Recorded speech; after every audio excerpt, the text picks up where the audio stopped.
Probably the most hated entry in the series is Mario Kart Tour. There are some valid reasons, such as the monetization scheme, especially the old one. This isn't to say, however, that everything was bad. No, there are certainly some good and even things I think future entries and the current Mario Kart World could and should adapt. Obviously, I don't want future entries to have the same monetization scheme as Tour has. If you didn't know, in Mario Kart Tour you don't unlock characters by just playing, or well, you kinda do, but not like the way you'd think. By playing the game or doing various challenges or just straight up spending money, you get rubies. Before the monetization update, these rubies could be used to launch pipes, which will give you various carts and gliders and skins. Yep, it's basically a loot box. Nowadays you can just buy whatever you want, so it's a bit better I guess, but the prices are still really steep. This is the primary reason why this game was so hated. It was just too much, and if you wanted to have any chance in higher ranked weekly competitions, you basically have to spend money. It felt like too much of a cash grab instead of a Mario Kart. Oh, and of course, it also had a battle pass, you silly.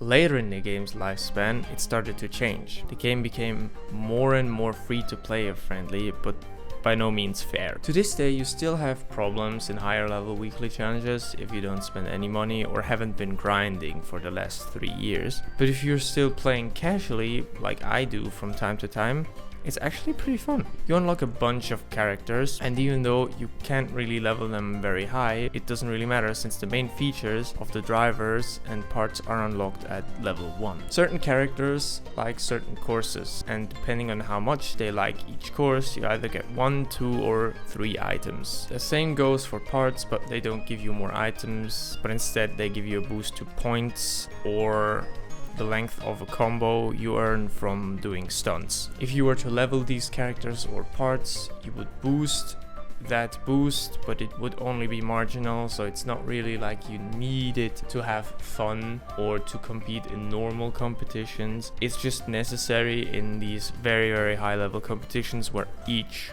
point is valuable. Since when I started to get back into the game, aka damn, it's been 2 years, I never really felt like the game was that bad anymore. I unlocked a lot, and since leveling stuff was only a nice bonus, I actually really enjoyed myself. This is gotta be a hot take, but I actually think the way you unlock skins in Mario Kart World is too easy. I don't want to adopt the idea of doing challenges for a currency to then buy skins with, but what about if we separate these things? We could have certain skins locked behind certain challenges. Maybe ask us to drive a lap of Wario's shipyard without touching any water. Or even Blander, what about Gold Mario for 9,999 coins? Speaking of coins, well, actually they're called Peach medallions, but still, what if you could exchange these for certain skins? Maybe at a clothing store and let us unlock some of the skins there? I just think that feeling of accomplishment would return if you had to do a bit more than just drive across the map once and eat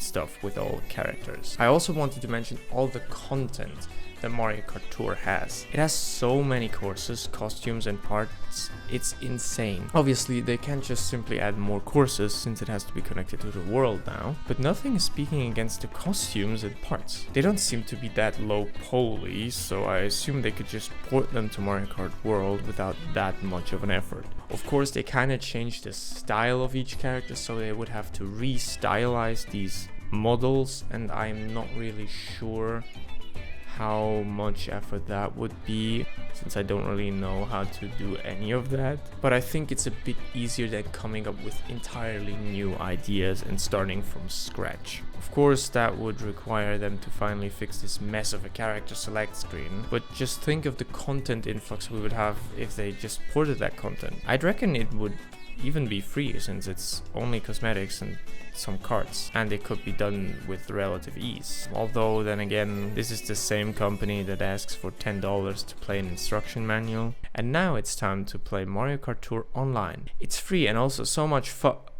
Oh, wait, it's still from Nintendo.